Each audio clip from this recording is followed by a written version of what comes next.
অন্তর থেকে শ্রদ্ধা।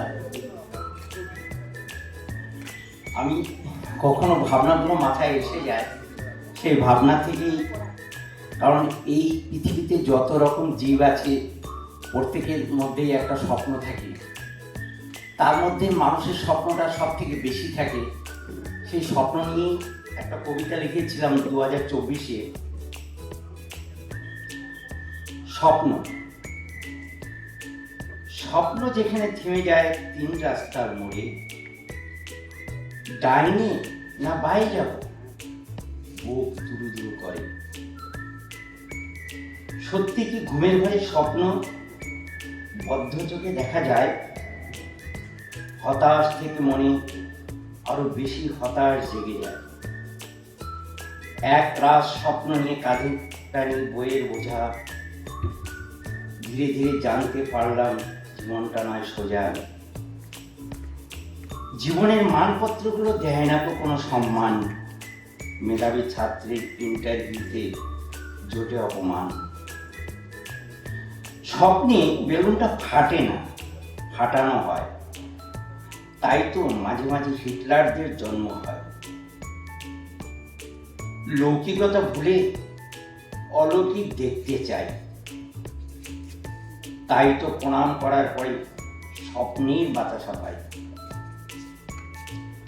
স্বপ্নের আলো ফুদিয়ে নেভানো যায় না, তাই তো আসল স্বপ্ন ছাত্রদের ঘুমোতে দেয় না।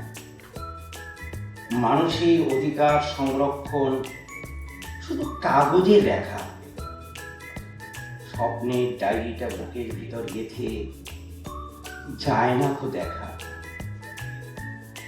টাকার বিছানায় শুয়ে কেউ স্বপ্ন দেখতে পায় না, ছেঁড়া কাঁথায় থাকা ছাত্রের স্বপ্ন কখনো থামে না। স্বপ্নের ফিরিয়ালা শুধু স্বপ্ন বিক্রি করে, নিজের ছেলের নেই কখনো স্বপ্ন অন্ধকার ঘরে।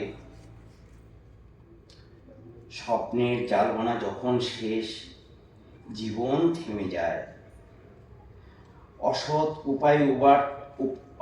উপায়ে উপার্জনের টাকা শুধু হাতড়ায়। ডাল রুটি খেয়ে যার জীবনে মুখে হাসি ফোটে, মৃত্যুর পরেও তার যেন হাসি লেগে আছে ঠোঁটে। ধন্যবাদ সবাইকে।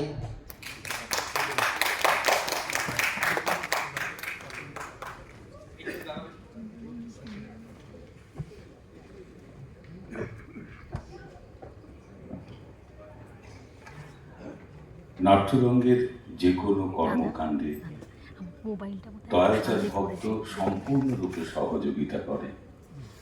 আমরা নাট্যরঙ্গের একজন উপদেষ্টা পল্লব বসুকে মঞ্চে আমন্ত্রণ জানাচ্ছি। একটি স্মারক দয়াচার ভক্তের হাতে তুলে দেবেন।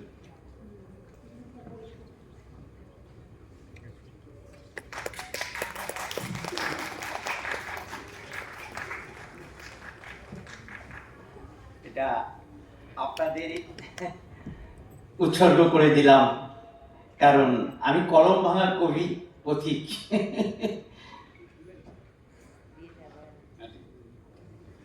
এবারে শ্রুতি নাটক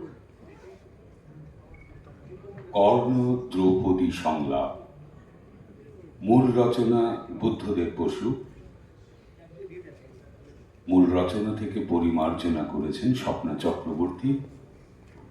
শ্রুতি নাটকে অংশ নেবেন কর্ণ সায়ন চট্টোপাধ্যায় এবং দ্রৌপদী সুচেতা চট্টোপাধ্যায়।